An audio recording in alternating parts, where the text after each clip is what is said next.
जब कथा में लाइट जाए तो समझो ठाकुर जी आ गए।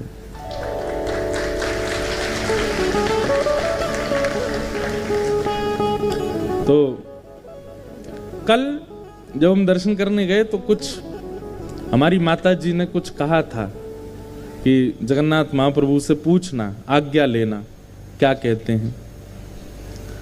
तो हमने जगन्नाथ महाप्रभु को प्रणाम किया। मैंने कहा आप कैसे हैं? ठीक हैं, आनंद में हैं, बड़ी कृपा, आप हमको बुलाते रहते हैं। अभी सितंबर में हमारी कथा भी जगन्नाथपुरी में है।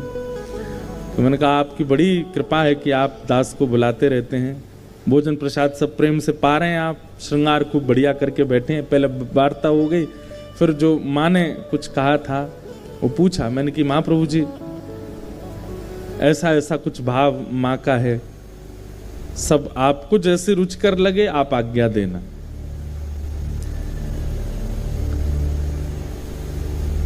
अब मैं बैठा था, कोई आज्ञा तो कुछ दी नहीं उन्होंने, ऐसा कुछ मन में आया नहीं कि ये कह रहे हो कि हाँ ठीक है।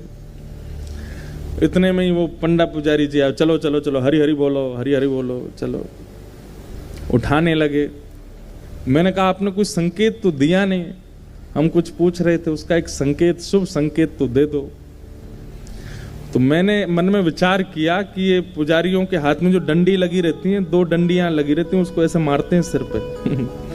मैंने कहा अगर ये डंडी पड़ी तो समझ जाऊंगा ठाकुर जी मना कर रहे हैं, और अगर कोई ठाकुर जी की प्रसादी माला आ गई तो समझ जाऊंगा हाँ कह रहे हैं। अब बड़ी दुविधा में पड़ जाते हैं कई बार तो, क्योंकि ठाकुर जी बड़े खेलते हैं, ना तो डंडी पड़वाते हैं ना माला ही देते हैं। ले अब तू देख क्या करेगा। तो बस जैसे ही मंदिर से निकलने का भाव आया, अब मैं पीछे मुड़ मुड़ के देखते ही इतने से, एक तो बाहर से देखो इतने ही दिखते हैं, यहाँ के जगन्नाथ जी तो फिर भी इधर वालों को तो दिख रहे होंगे, इधर वालों को तो कैसे इतने ही दिख रहे होंगे। तो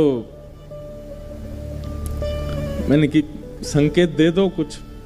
इतने में ही बस कहा ही था, एक पुजारी जी भीतर थे, वो पहचान गए, दौड़ गए, रुको रुको रुको रुको व्यास जी रुको रुको रुको रुको, झोली करो। तो मैं वस्त्र आगे किया, उसमें तुलसी जी पधरा दी और फिर ठाकुर जी के श्री अंग का कमल पधरा दी।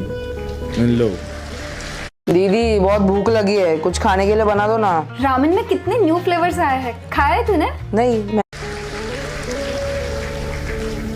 ऐसे हमारे ठाकुर जी हैं श्री जगन्नाथ जी।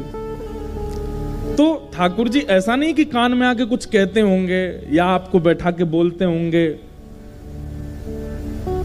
जब आप सेवा में निमग्न हो जाते हैं तो आपको अनुभव ही हो जाता है कि ठाकुर जी क्या संकेत कर रहे हैं, और या फिर इस प्रकार से कुछ ना कुछ संकेत इधर उधर के कर देते हैं।